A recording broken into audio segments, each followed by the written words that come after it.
Ready to open the hood? UseTool for the tutorials. And for car parts, the right idea is the Mr. Auto app. Easy, fast, and with better prices than on the website.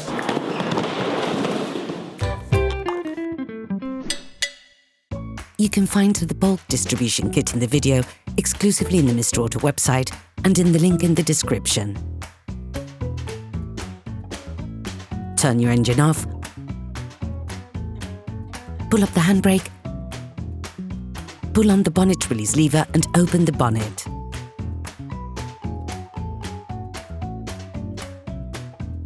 For safety reasons, we recommend unplugging the battery.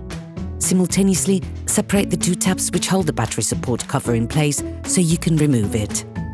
Using a socket wrench and a 10mm socket, unfix the holding nut that fixes the minus terminal.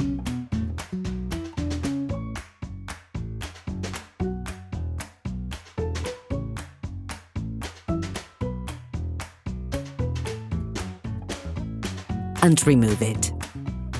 Before carrying out this operation, we recommend watching the video 10 things to know when changing a timing belt, as well as the video how to empty and bleed the coolant fluid circuit, since you will have to carry out both of these operations to avoid breaking the engine. In order to change the timing belt, you have to lift the front of your vehicle and remove the passenger side wheel to gain complete access. Raise the front of the vehicle and put it in the two-axle stands.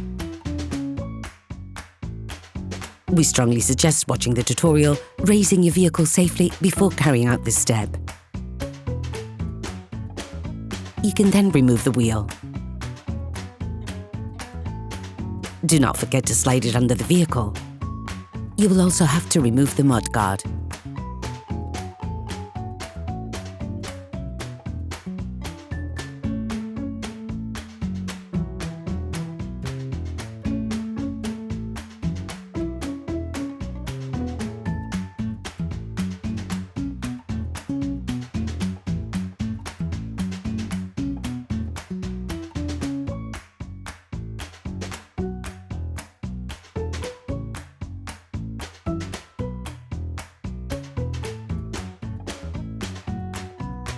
For this operation, you have to remove the accessory belt and tension a pulley.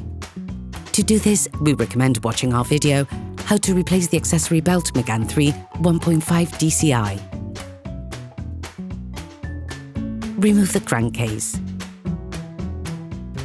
Using a socket wrench and a 21mm socket, unscrew the two lower engine support screws, then remove them.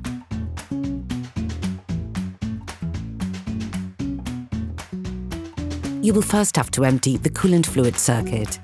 Donc là, avant d'enlever la pompe à eau, il va falloir que tu purges le circuit de refroidissement. Si tu le fais pas, quand tu vas enlever la pompe à eau, tu vas t'en mettre partout, tu vas avoir du liquide plein ton garage. Du coup, on t'a créé une vidéo spécialement pour ça, il faut que tu ailles la voir. C'est comment purger ton liquide de refroidissement et surtout à la fin, quand tu auras fini ta distrib, comment réamorcer ton circuit. Si tu le fais pas, tu vas avoir des gros problèmes, tu vas avoir de l'air dans ton circuit, ça peut entraîner une surchauffe et la casse de ton moteur. Mais la vidéo, elle est nickel et tu vas tout comprendre. Et t'oublie pas, un like et surtout un petit commentaire pour dire merci. To do this, get hold of adjustable pliers, remove the hose that is located under the oil filter and which is directly connected to the radiator. For more information on this step, you really should watch the video, How to Drain and Purge the Coolant Fluid Circuit.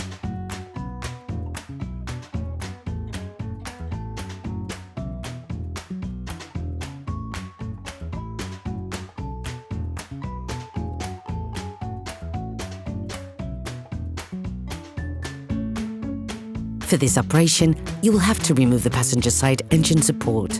You will therefore have to offset with a jack placed in support of the oil pan. You're also going to have to regularly raise and lower the engine to gain access to certain areas. For a specific purpose of the video, we're using a lifting jack.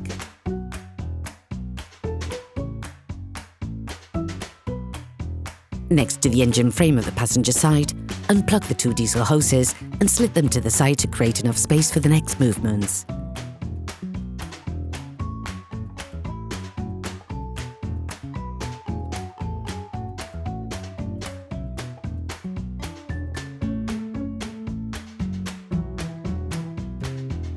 Once the jack is under enough tension, Take a socket wrench and a 16mm socket to unscrew the 3 screws on the engine frame and remove them.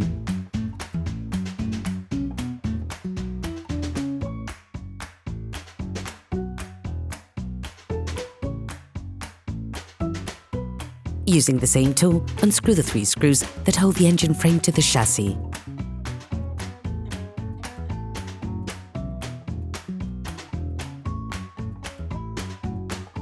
Remove the 3 screws on the chassis frame. Remove the engine frame.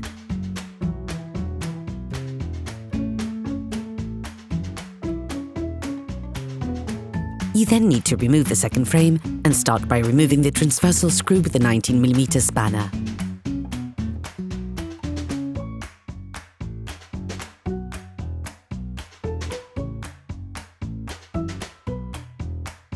Then remove the second screw using an 18mm offset wrench.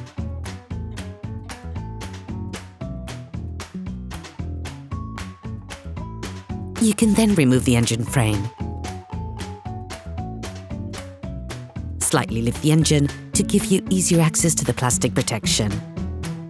On this protection, there are 2 spurs that need to be unclipped from above and 2 that need to be unclipped from below, as well as a central screw that needs to be released.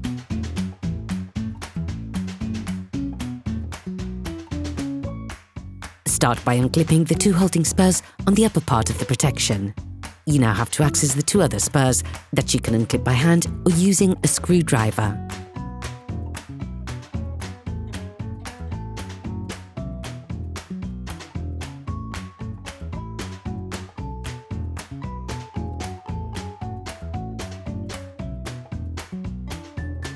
Then release the central screw using a long flathead screwdriver. You can now remove the plastic protection.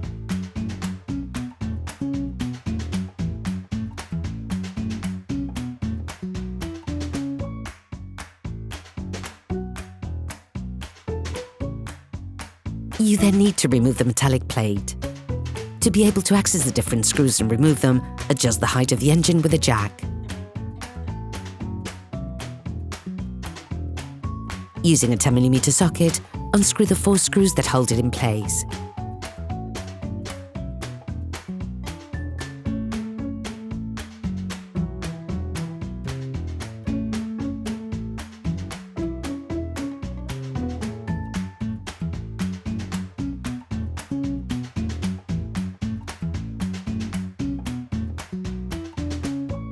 You can now remove the metallic plate, pivoting it on itself.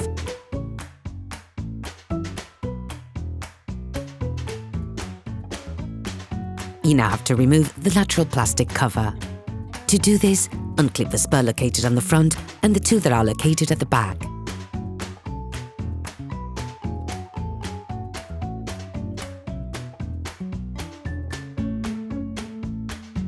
Remove it by going over the vehicle. It is time to set the engine. It is an extremely important stage. To do this, turn the engine so that you can get closer to the setting pins by turning the damper pulley screw using a socket wrench and an 18mm socket. Never ever turn the engine in an anti-clockwise direction. First of all, you have to put in place a timing pin on the crankshaft. Alors là, on arrive sur une des étapes les plus importantes, c'est le calage de ta distribution. Donc déjà, premièrement, on te conseille de te munir des bonnes piges de calage. Ça coûte pas très cher et c'est super important pour réussir ta distribution. Deuxièmement, on t'explique le mieux possible comment bien faire ton calage. Il y a des petites astuces et des étapes à bien respecter. N'hésite pas à mettre un commentaire si tu as une remarque ou juste pour dire merci. Et surtout, t'oublie pas de mettre un pouce bleu et tu t'abonnes. The right place to put it is where the setting point on the camshaft pulley, indicated by the green point, almost reaches the access hole located on the camshaft pulley, identified in red. Before setting the motor, you have to remove the covering screw, through which you will put in place the crankshaft timing pin with an E11 female Torx socket. The screw is located under the car starter. You can access both from above and below your vehicle. Slide in the crankshank timing pin and screw it in.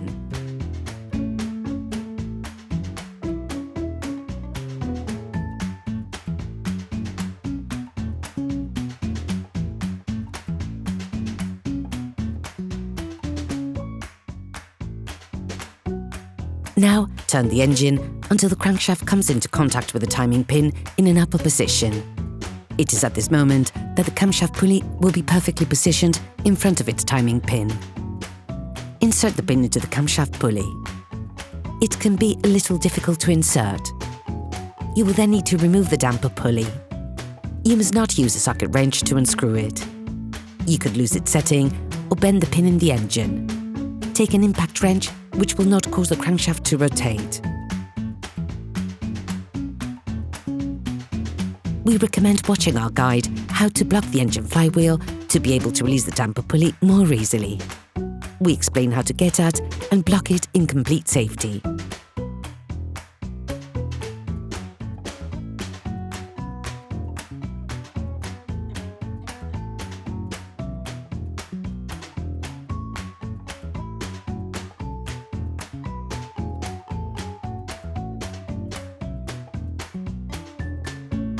You can now see that the crankshaft is correctly set when the woodruff key, identified in red, is placed at 90 degrees to vertical, and that the marked point on the lower tooth of the gear, identified in green, is in the lowest position. Put the damper pulley screw back on. This will make it possible to check the settings during the subsequent movements.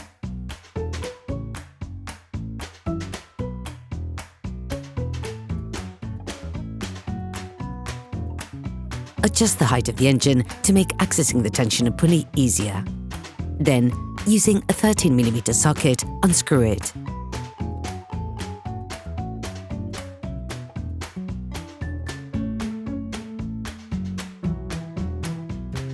Remove the tensioner pulley. You can now remove the timing belt.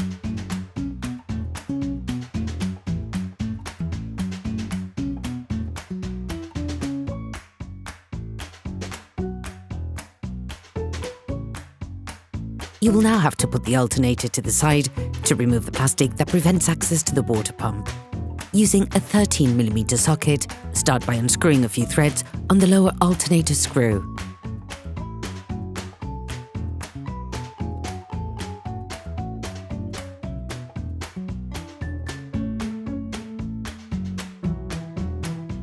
Then, remove the upper screw.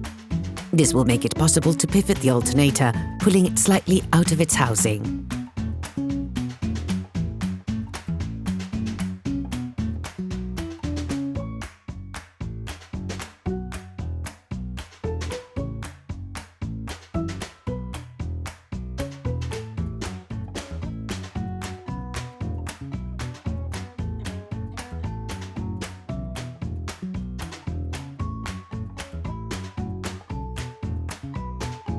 Using an 8mm socket, unscrew the 3 screws that hold the plastic protection in place and cover the water pump.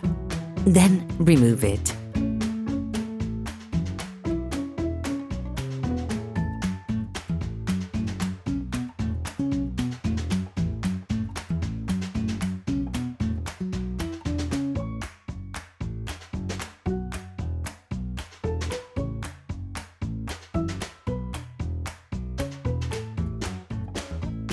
Using a socket wrench and an 8mm socket, unscrew the 5 holding screws on the water pump and remove it.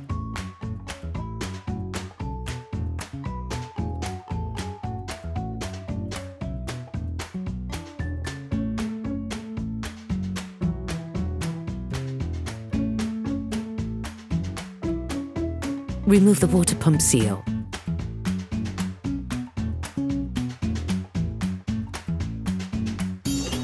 Please support us.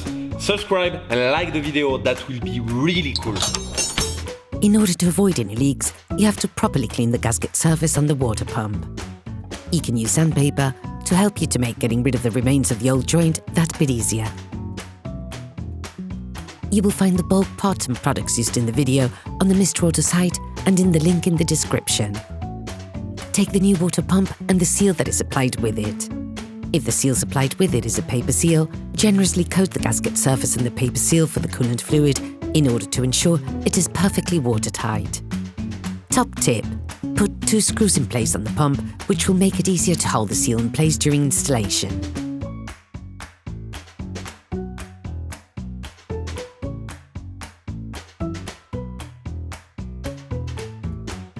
Put the new water pump in place and screw it in, starting the process off by hand.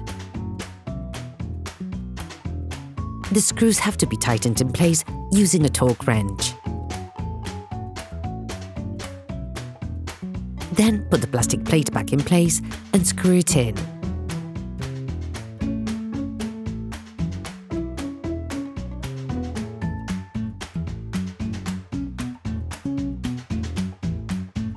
Replace the alternator. This part can be quite difficult. We recommend levering with a fork and giving little taps with a hammer. Do not hesitate to grease the contact points between the alternator and its frame to facilitate the process of putting it back. Then screw the alternator back in place, not forgetting to tighten up the lower screw. With an 8mm socket, slightly unscrew the 3 screws on the camshaft pulley, just enough so that you can pivot it around so that it is in line to be slid into place. Now, fully insert it by turning it anti-clockwise without tightening the screws. You now have to put in the new belt. Using a socket wrench, start by checking that the crankshaft is fully in contact with the timing pin. Then, take the new belt paying careful attention to the proper direction to assemble it. The arrows on the belt have to point in a clockwise direction. To help correctly put in place the timing belt, markers can be seen on the high-pressure pump pulley, the camshaft pulley, and the gear on the crankshaft.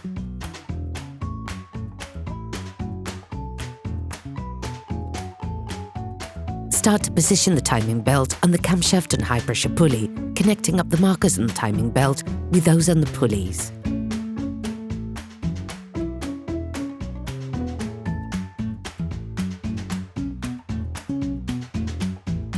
Then, pass the belt over the water pump pulley.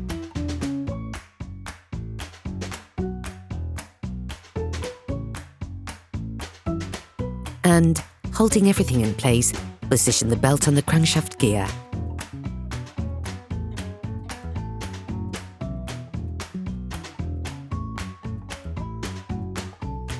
Take the new tensioner pulley provided in the kit.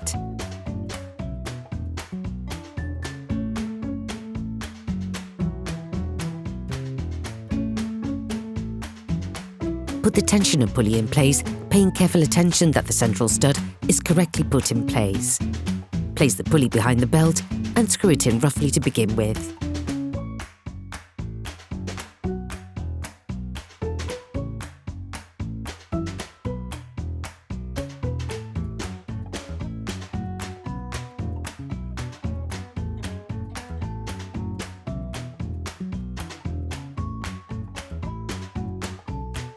Once the pulley is in place, check that the markers are still lined up.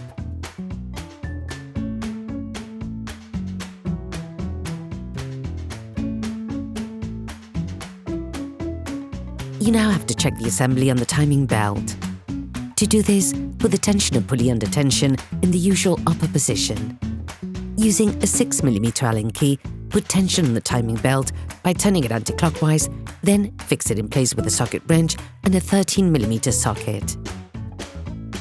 Then, screw the screws back on the camshaft pulley with a Torx wrench. Remove the crankshaft pin back in, then the one on the crankshaft pulley. Before checking the whole assembly, put the damper pulley in place. This will help stop the belt from moving back and forth as you test the pulleys.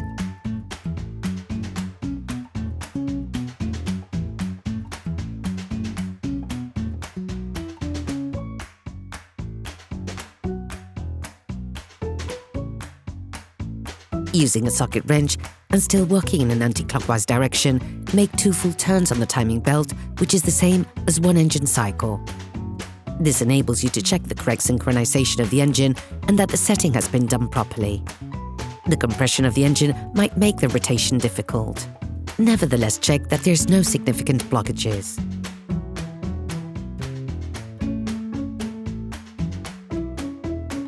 With each turn of the belt, the markers on the belts and those on the pulleys will shift. Do not worry about this. You should only need about 10 rotations to once again have synchronized markers. Once the 2 turns on the timing belt have been made, you now have to reset the engine. Start by putting the crankshaft pin back in. Make the engine turn until you find the top dead center point, then put the camshaft pin back in. This may still be a little difficult to do. Once set, slightly unscrew the 3 screws on the camshaft pulley. Then change the tension on the tensioner pulley. To do this, slightly unscrew and reposition the arrow into its normal position with the arrow in the middle of the slot.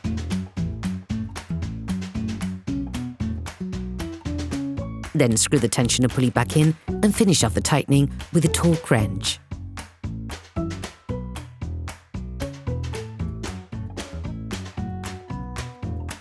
Screw back in the 3 screws on the camshaft pulley with a Torx wrench. Remove all the setting pins, not forgetting to put back in place the covering screw.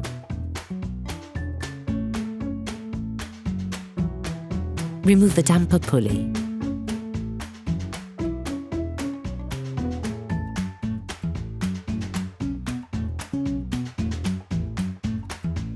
Put the tensioner in place on the accessory belt before putting the damper pulley in place.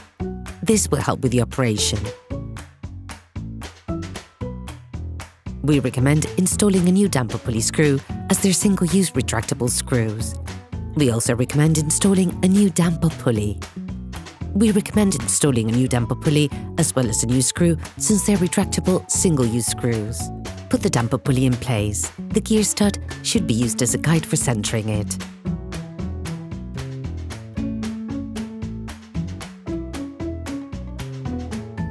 It is vital to follow the torque tightening settings on the damper pulley screw. Once the screw has been screwed with a Torx wrench, you have to tighten it further to respect the angle indicated. For the tightening process, we recommend watching our guide, How to Block the Engine Flywheel, to be able to release the damper pulley more easily. We explain how to get at and block it in complete safety.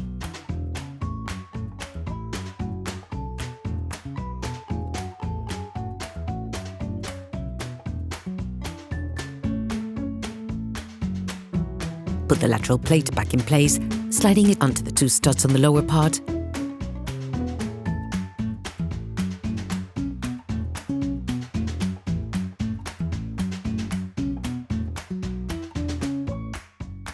Then closing the 3 studs.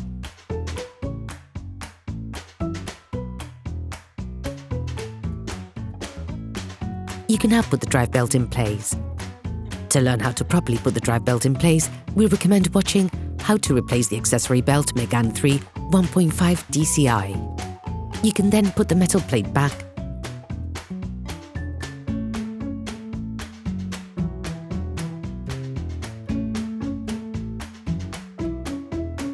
then screw it back in place. Finish off the tightening with a Torx wrench. Slide on the plastic protection correctly into place, then position the central screw over where it is meant to go by hand before forcing it in using a long screwdriver.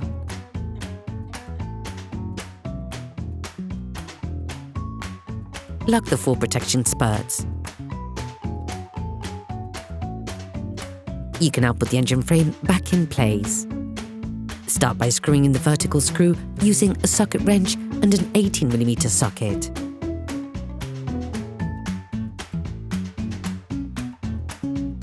Put in place the second engine frame and start by screwing in the 3 screws on the chassis side. Finish off the tightening with a Torx wrench.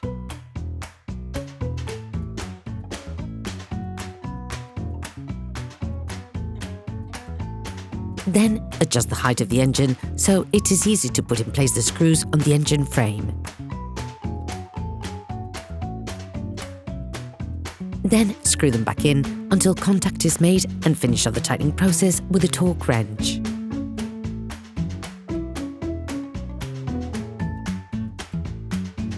You can now screw in the transversal screws on the engine frame.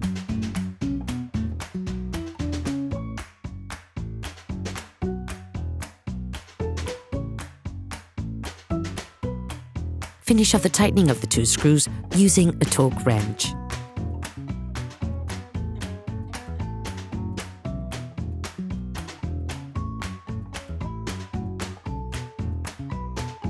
clip the 2 diesel hoses back in.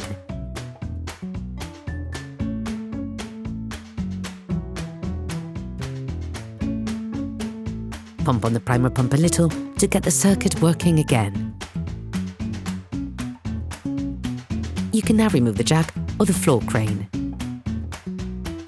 Reconnect the cooling liquid hose that has been previously removed during the bleeding of the circuit. Before using your vehicle, you have to put the coolant fluid back in and purge the air from the circuit. You should watch the video how to drain and purge your coolant fluid circuit. Now you can put the low engine frame back in place. Finish off the tightening with a torque wrench. Put the crankcase back in place. Put the mudguard back on.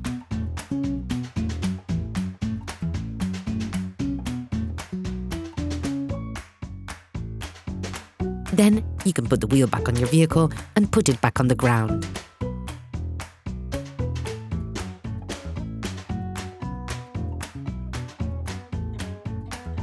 Reconnect the battery.